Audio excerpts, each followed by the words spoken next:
Welcome back, F11 members, to the last post-production video tutorial for F11.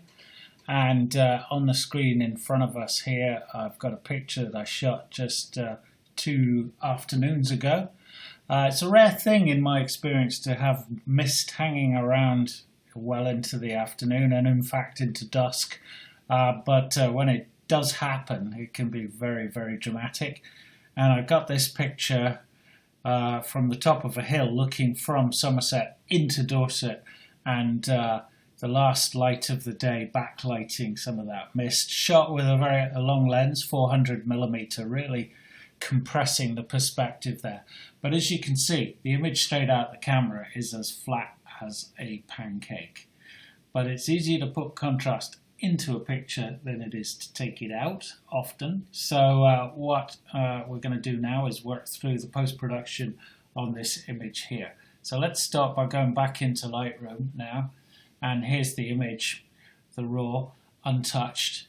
First thing I want to do is just explain the way I'm going to approach this, and often it's a really good thing to just work in Lightroom and keep things simple.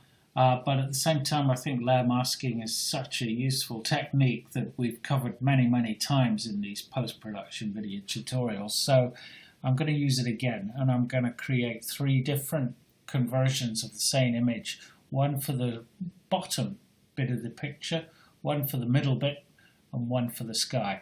The reasons why I'm going to do that hopefully will become clear to you in a minute. Okay, so let's start, and I'm ignoring everything in the top of the picture, just looking at that bottom third of the image there.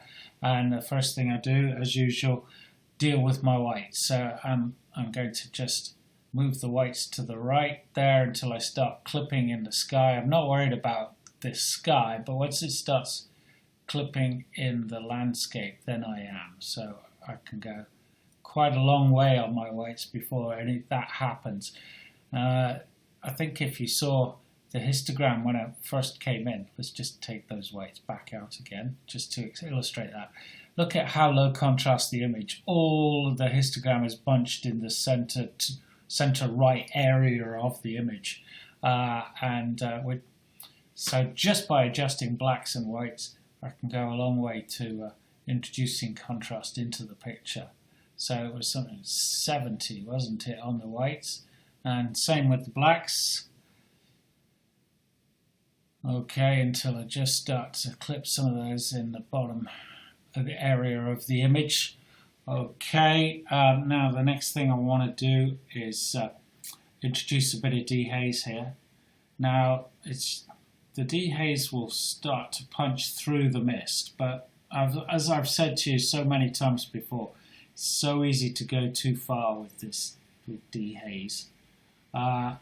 Nevertheless, I'm going to, at the moment I'm not really concentrating on the middle portion of the picture. I'm just looking at this bit down the bottom here, and I'm going to add a bit of, come down here now and add a bit more contrast there using the tone curve here, the medium contrast on the tone curve. And now what I'm going to do is just convert that into a TIFF, an 16-bit TIFF, and open it up in Photoshop. So just give me a second while I do that. Okay, so there it is, open in Photoshop. And I'm going to just leave that there for the moment and go back into Lightroom. Now I'm going to address my attention towards the middle part of the image here. And I'm going to come up here, and first of all I'm going to put a bit of blacks, a bit more clipping of the blacks there, because I'm not concerned with the darkest portion of the image anymore. So I'm going to come back on my blacks a bit, and I can maybe just give a bit more contrast to the scene here, and I'm going to come down to my tone curve, take that medium contrast out, come to linear, and now pull down the tone curve, and at the same time put a bit of an S shape on it. So I'm putting I'm darkening it down and putting contrast in there. Now that's really brought out that middle area of the landscape well, but can you see what's happening to the sky? It's looking really quite tortured. Never mind, I'm ignoring that sky. We're going to deal with that next, but for the moment I'm just going to process this image now again and open it up in Photoshop as a TIFF. Okay, so just give me a minute while I do that. So there it is, open in Photoshop, and now I'll leave that and go back into Lightroom. Now, one thing I've noticed, the dehaze tool is very useful, but very easy to overdo, and I'm not at all keen on the effect it has on skies. And that's why, basically, what I'm doing here is using the merging images in Photoshop rather than trying to do it all in Lightroom because of that very fact. So now I'm going to address my attention solely to the sky. And what I'm going to do is basically go back to where I started with my processing, come right back down here to import. And now I'm just going to look at my blacks and my whites again, but this time with the sky in mind. And bring the blacks to the white black there. And pull back my highlights. Again, I'm really not concerned at all about the landscape now. I'm just looking at the sky. And I'm going to darken it down a touch. And I'm going to take out a touch of vibration because I think it's a bit too much, a bit too over the top there. So I'm going to pull back the saturation by -5 there. Bit more on my highlights. Okay, now I'm going to convert that to a TIFF and open it up in Photoshop. So I'll just do that and pause you a second. And there we have it, the sky image, as I call it. Flat as a pancake, but now we're going to merge these three images. So what we have here is the original, the first conversion here. That's going to be the base, and it's only the bottom quarter of the image that I'm concerned with here. Secondly, we have this image for the main body of the picture, and thirdly, we have this image for the sky. So first thing I'm going to do is take this picture here and then copy it, select it all, cut it and close it. And now I'm going to paste it on top of this one here. And now I'm going to take the sky image, this one here, and do the same. Select all of it, cut and close, and paste it on top of the other image. Now, if I bring in here my layers palette, you can see the three images on top of each other. There's the sky on the top. If I turn the eye off, then you can see the one underneath, and there. If I turn the eye off on that one, I can see the base. So let's, for the moment, ignore the sky. Okay, so I've switched the eye off so that we can't see it.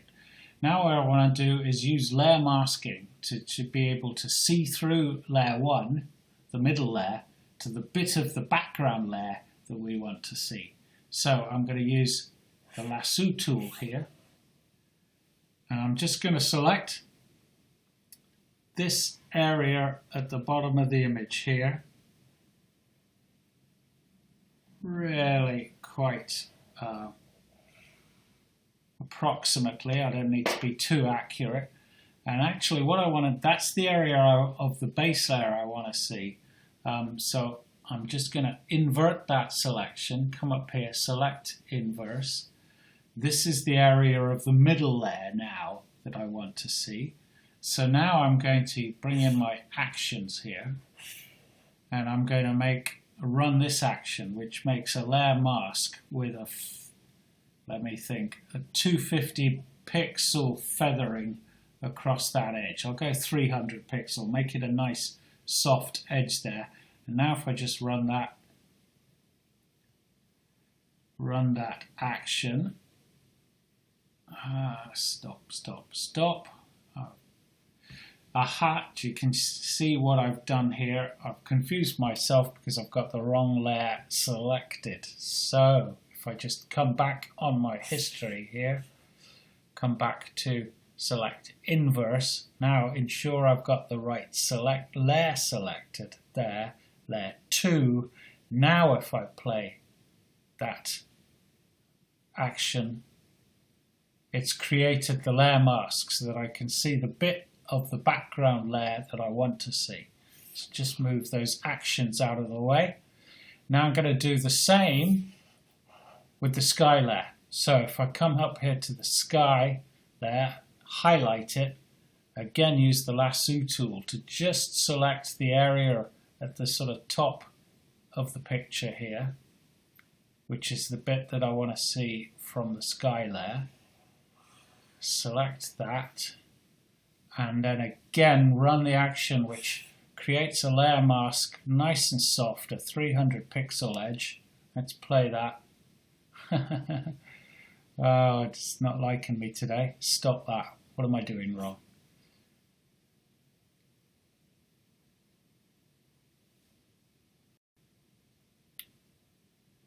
Okay, so what I did wrong was I didn't have the layer selected with the eye switched on there now. So what I want to do basically is, now I've made the selection, I now run the action which makes the layer mask 300 pixel edge there, and that's now dropped that sky layer on the top with a nice soft edge to it. Let's move all these windows out of the way there.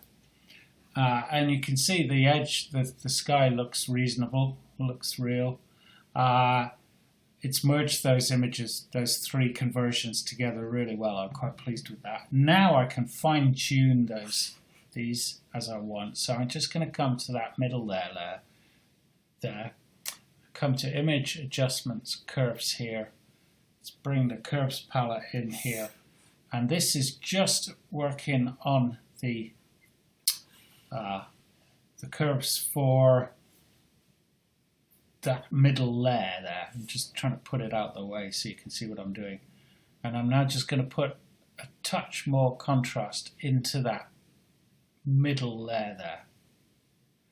And that really has given it quite a bit of impact. I must be careful not to go too fast so that it looks overcooked, kind of pictures you see on gruesome websites who I shouldn't mention. Okay, so let's just move all my layers out of the way, and I think that's really quite a picture. Quite pleased with that. You can see down the bottom of the image here, there's just one bit of hedge intruding there in the shot. So what I'm going to do now is I'm just going to come up here to layer, flatten the image so that those layers are now flattened, and then just select, using the tool, just select that bit there, and I've got an action there. Actions are so useful.